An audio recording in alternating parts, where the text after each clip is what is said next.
I know you're here for like name content, but I wanted to talk about the books I read in October.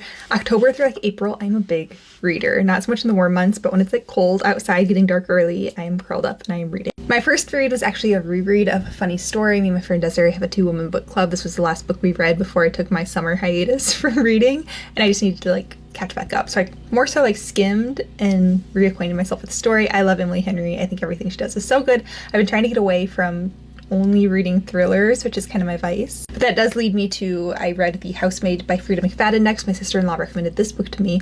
It was so good, like so incredibly good. I read it in a day. And then the next day I read The Housemaid's Secret, which I gave this one, like it wasn't as good as The Housemaid, but it was hard to compete, I think. So I still gave this, I think, a 4.25 stars on Storygraph. I gave The Housemaid 5 stars though. I read Hope for Cynics.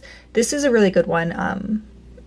It just like goes into like the, I guess, neuroscience of human joy and goodness and kindness and how good people actually are and how our brains are wired to make us think that they're not. And my same friend who recommended me Hope for Cynics recommended I also read The Finnish Guide to Happiness. I'm actually listening to that now. All right, next is What Have You Done? So I read this one because I liked The Couple Next Door. I didn't love it, but I liked it well enough that I've like come back, like I've thought about it. This is one I'm probably not going to think about after I make this video. It was okay. It just didn't float my boat.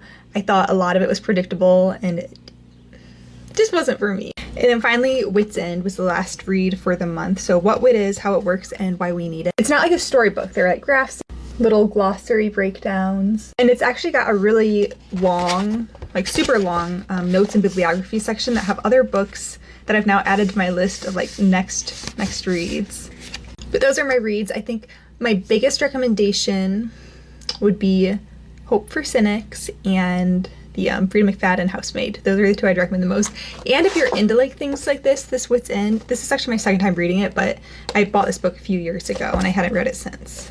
Back to our name content. I'm not gonna make a habit of doing like my book videos just once a month, I think. It's just interesting having like such a niche account on TikTok. So I'm like, nobody here like knows me and I'd like you guys to know me a little bit more, and books are a big part of my life, especially now that we're getting into like the cozy season.